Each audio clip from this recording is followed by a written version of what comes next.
What's going on, guys? UOttawaScotty here. I'm wearing a freshly minted UOttawaScotty hoodie. It says UOttawaScotty right on the front here, right on the breast, and on the back I've got UOttawaScotty on the back too, and then also on the I guess you would say midriff section. Let's see if we can see that.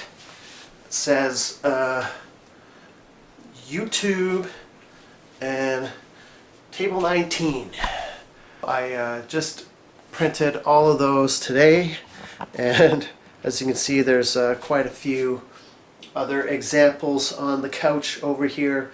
Really happy with the way this is going. This is my second run. I used the proper ink this time. I used what's called Plastisol. As you can see, it's stretchy, and it won't come off in the wash. It's a really tough stuff. What else can I say about this?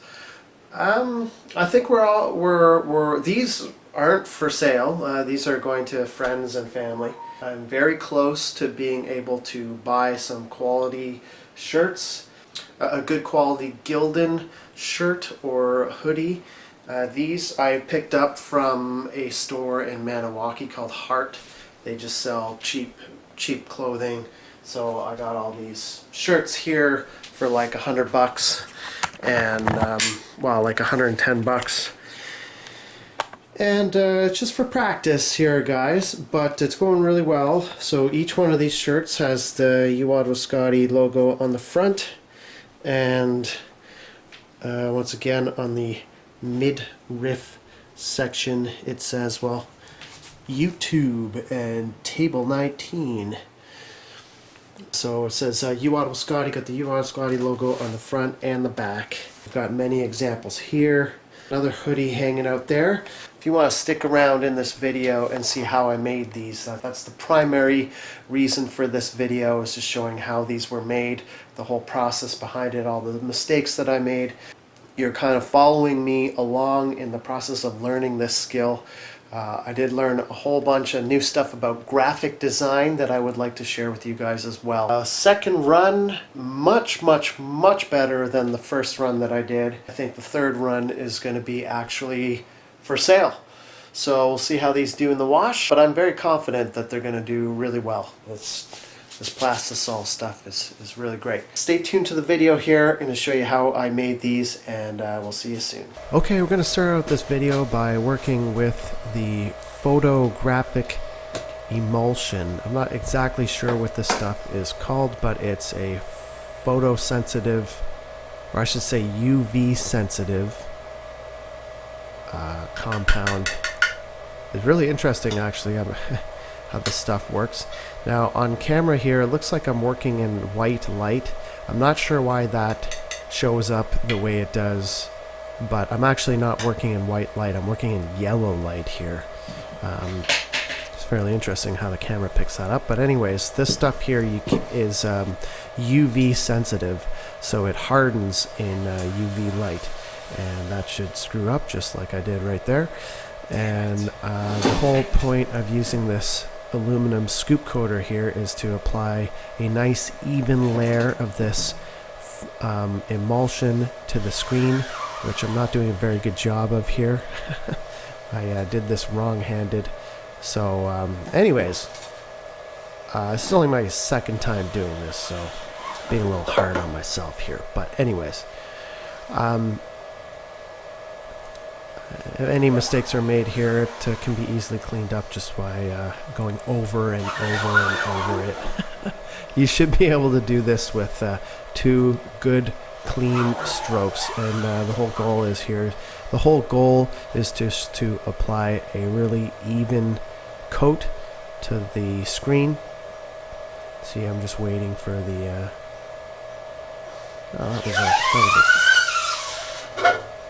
that wasn't bad.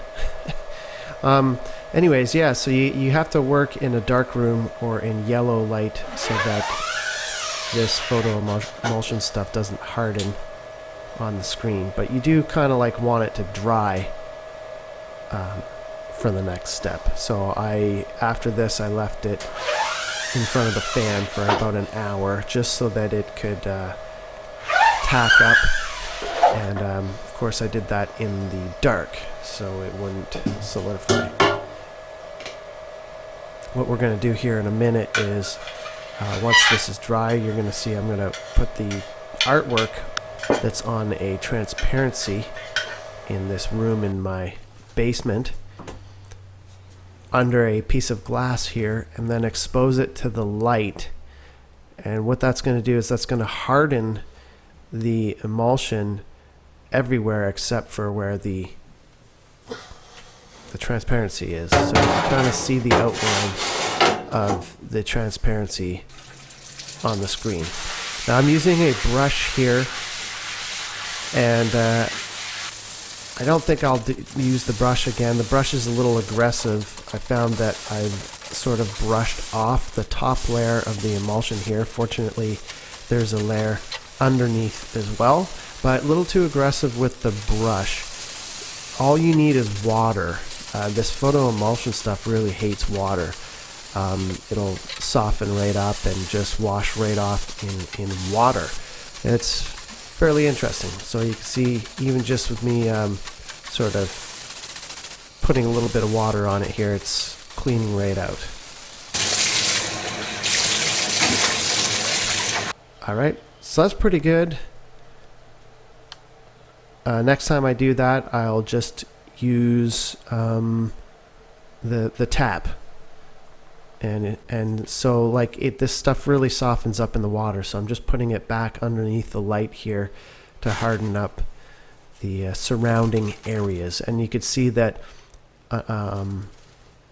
the feet of this piece of glass here, that's an old weight scale, so the feet of that scale are creating some areas in the screen that'll have to be taped up. But anyways, that's what we're left with. And here's another screen that I'm printing. This is the YouTube and Table 19 graphic.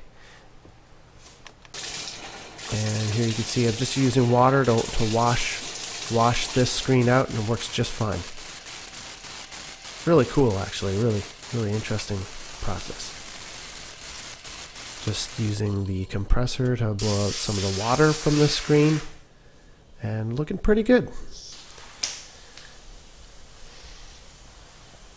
And again, so I'm just putting it back underneath the light. You can see how the brush here has been a little bit too aggressive, but again, fortunately I've got a good amount of this photo emulsion on the front and back. And here I am using packing tape to cover all of the areas where the ink would go through where I don't want it to go through. So for instance, the feet on that piece of glass, previously a weight scale, are sort of a problem area. I wasn't able to get those off of the glass. That's just an old scale that I bought at Value Village, and I removed all the electronics parts of it and was left with that really nice piece of glass there. And then standard practice, screen printing practice, is to tape up the edges here with packing tape, just to make sure no ink goes through there. And I've got it in the press. And this is just some shots of my quote shop, which is actually my garden shed. But you know, gotta start somewhere. Here's an interesting tool. This is a blaster, which blasts water under high pressure.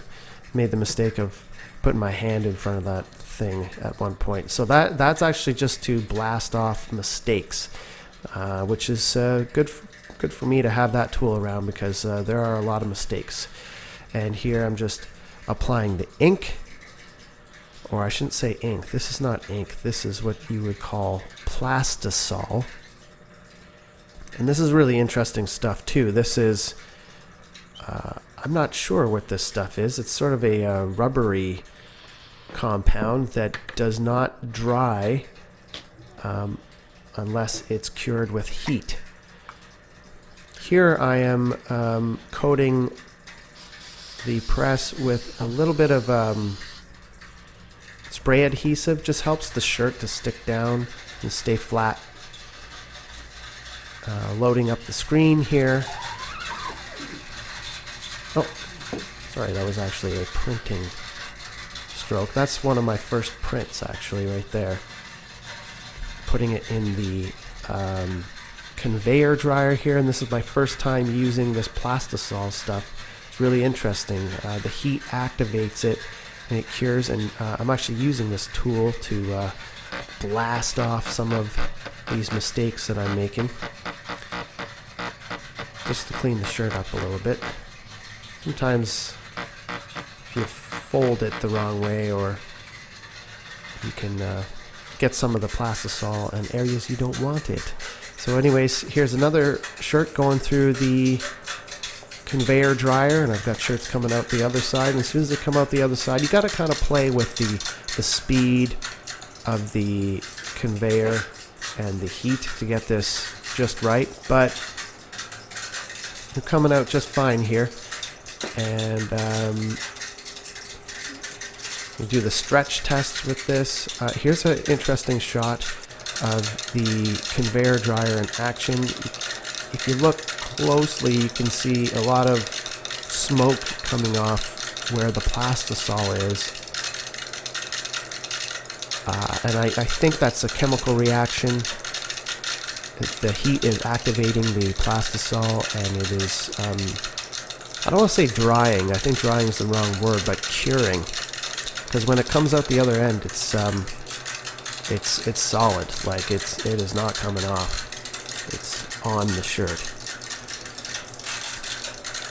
So I'm pretty happy. The first time I did this, I used the wrong type of ink. I didn't use plastisol, and it kind of wasn't so rugged in the wash. Here we are using this tool again to blast off some of the mistakes, and just checking these shirts as they come out the other end of the conveyor dryer, just to make sure that they are curing properly. This is one of my better prints here. This is a hoodie that I made. Just loading this hoodie into the I haven't quite got the hang of how to line everything up properly. That's something I'll have to learn for the next run. So what I'm doing here is loading up the screen with plastisol, and then the next stroke that I do, I'm going to kind of go at it at a 30-degree angle. I found that that works best, and good pressure. So this is part of the process I've learned is there are many parameters that affect the amount of ink that goes through the screen. There's the screen itself, which comes in different counts, like different amount of holes per square inch.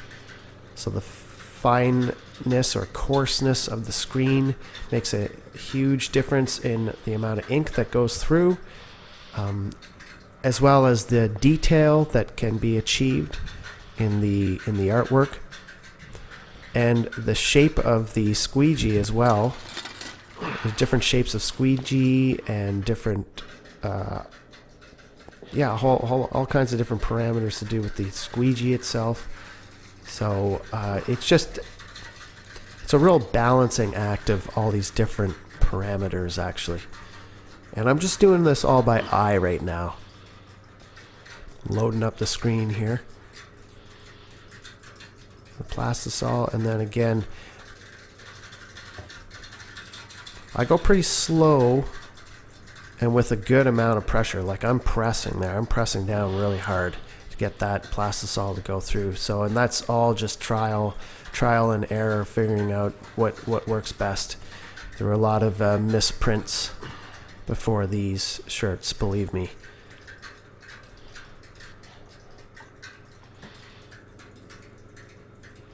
So yeah, everything from the speed and the angle of the squeegee, I found, makes a huge difference. This is where it helps to have a good press, because I'm pressing down really hard here. And I'm pretty happy with the way these are turning out. Another thing I learned is to grab the shirt like this so that it's nice and flat going from the press to the conveyor dryer, and you don't want any folds on the way over or else you'll be using that blaster quite more often than you should. Really digging these purple shirts.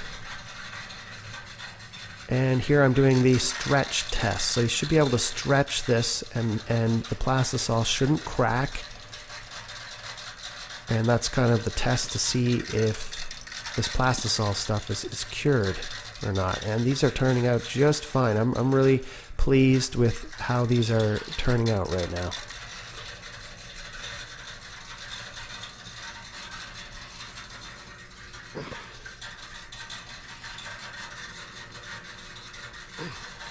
Good amount of pressure.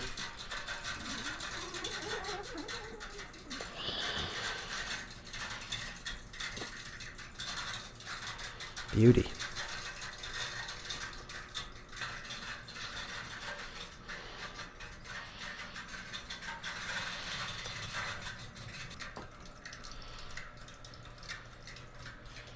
And just again with the stretch test. And looking great.